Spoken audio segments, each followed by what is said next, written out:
بسم اللہ الرحمن الرحیم لا الہ الا اللہ محمد رسول اللہ۔ سب سے پہلے دلیل پر بات ہونی چاہیے۔ اب اسی پر آپ پکڑ لے تو کوئی ہل ہی نہیں سکتا۔ وہ کہتا ہے میں اہل قرآن ہوں، اچھا جی بہت اچھی بات ہے، تو قرآن پاک میں کہیں نماز کا حکم آیا ہے؟ ہاں نماز کا حکم آیا ہے کہ میں نے پھر نماز پڑھنی ہے، ذرا مکمل نماز سکھا دو اور صرف قرآن سے سکھا دو۔ اب وہ قرآن سے مکمل نماز نہیں سکھا سکتا، تو اس سے معلوم ہوا کہ صرف قرآن کا لفظ کہنے کو تو بڑا پیارا ہے، لیکن نماز بھی ہم نہیں پڑھ سکتے صرف قرآن پاک سے۔ میں ایک دن ایک بچے کو تعلیم الاسلام پڑھا رہا تھا، تو دو پروفیسر غیر مکلف 5-6 لڑکے کالج کے ساتھ آ گئے۔ بیٹھنے سے پہلے کہتے ہیں دیکھو یہی فرق ہے، ان کو لڑکوں کو 2 غیر مکلف تھے، 4 حنفی تھے، ان کو متاثر کر رہے تھے کہ دیکھو بھئی یہی سمجھ لو فرق، ہم سب کچھ بخاری سے لیتے اور یہ تعلیم الاسلام پڑھا رہا ہے، فقہ کی کتاب، ہم سب کچھ بخاری سے لیتے ہیں۔ میں نے کہا پروفیسر صاحب جھوٹ بولے بغیر آپ کی روٹی ہضم نہیں ہوتی، یہ جھوٹ جو ہے آپ بطور چورن استعمال کرتے ہیں تاکہ روٹی کھائی ہضم ہو جائے۔ میں نے جھوٹ بولا؟ میں نے کہا زندگی کا سب سے بڑا جھوٹ یہی ہے جو آپ نے اس وقت بولا میرے سامنے۔ کیسے؟ میں نے کہا بخاری شریف میں کتاب الاذان ہے کہ جی ہاں کتاب الاذان تو کئی صفحوں پر ہے لیکن اذان اس میں نہیں ہے، آپ نکالے ذرا۔ میں نے تعلیم اسلام سامنے رکھ دی کہ دیکھو اس میں پوری اذان لکھی ہے، 7 ترجمے، اقامت بھی لکھی ہے۔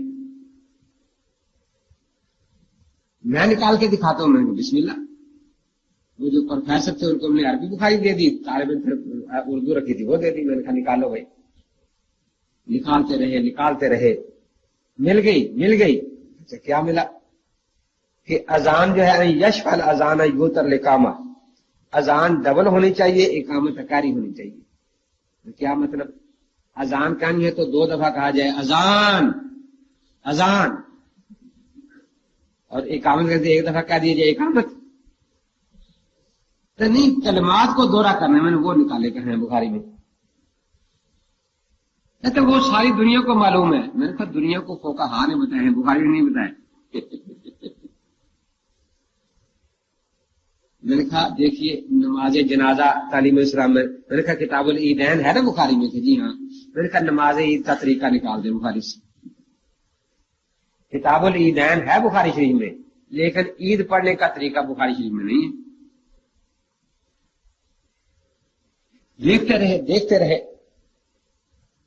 کہتے ہاں یہ تو نہیں ہے۔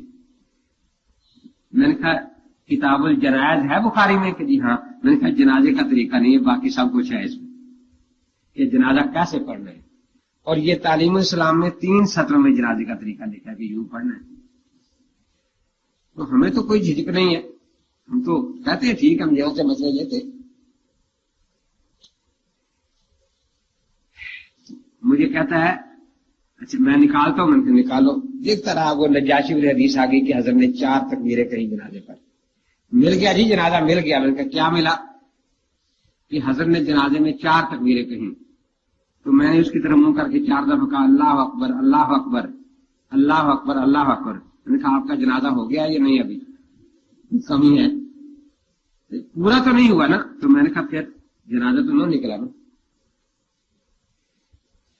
آخر بڑا جھنجلایا، مجھے کہتا ہے امام بخاری نماز نہیں پڑھتے تھے، عید نہیں پڑھتے تھے۔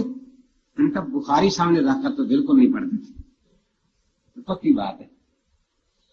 اور اب کیسے پڑھتے تھے؟ ہمارے پاس تو اس کا جواب ہے کہ وہ چونکہ امام شافعی کے مقلد تھے، فقہ شافعی سے دیکھ کر نماز پڑھتے تھے،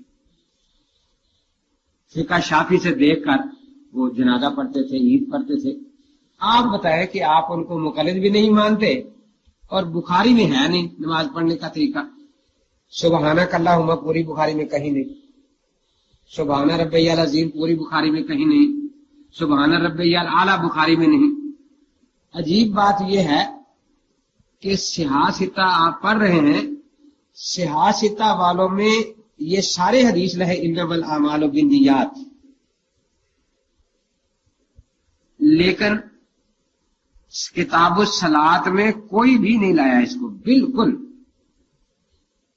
تو نماز میں نیت ضروری نہیں ہے.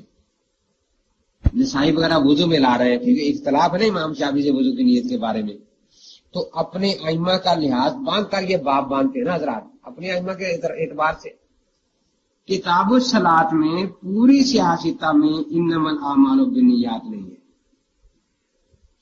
یہ درود شریف جو ہم نماز میں پڑھتے ہیں بخاری شریف میں 11 جگہ ہے، لیکن کتاب الصلاۃ میں نہیں ہے.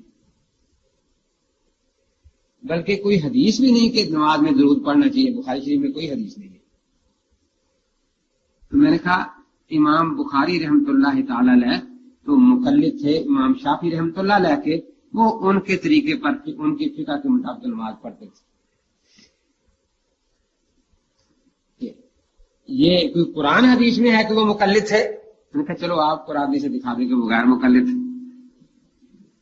پتہ تو چلنا چاہیے نا کہ کانا لا یجتہد ولا یقلد، کہ نہ اجتہاد کی اہلیت رکھتے تھے اور نہ تقلید کرتے تھے، غیر مقلد تھے.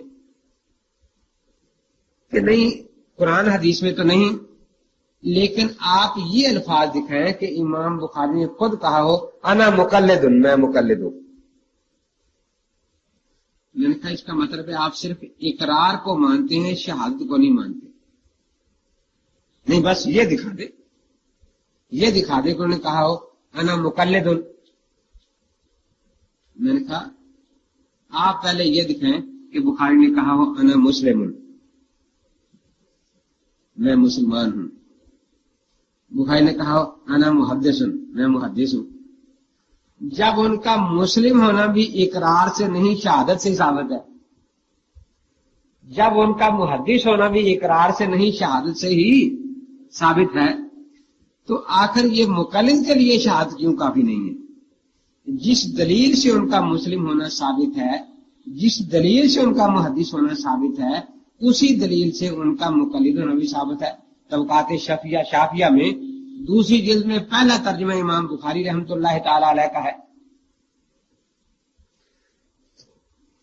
پھر میں نے کہا اگر آپ یہی اصول رکھیں معاذ اللہ تو آپ کتنے صحابہ کو مانیں؟ آپ دکھائیں ابوبکر صدیق نے کہا کہ انا صحابی ہوں، حضرت عمر سے دکھائیں انہوں نے کہا کہ انا صحابی ہوں، حضرت عثمان حضرت علی سے دکھائیں، تو کتنے صحابہ کی آپ صحابیت ثابت کر سکیں گے؟ اور اگر اسی قانون کو آگے بڑھا لیں تو پھر آپ کہیں کہ یہ بھی دکھانا پڑے گا کہ جس راوی کو آپ کذاب کہیں وہ کسی دوسرے کے کہنے سے نہ ہو، وہ خود کہے انا کذاب، انا دجال، انا وزاع، پھر مانا جائے گا نا، ویسے تو نہیں مانا جائے گا. جس کا ان بیچاروں کے پاس کوئی جواب نہیں تھا. سبسکرائب کیجئے ہمارے چینل اور دبائیے بیل کا آئیکن تاکہ آپ کو ریگولر نوٹیفیکیشن اپڈیٹس مل سکے.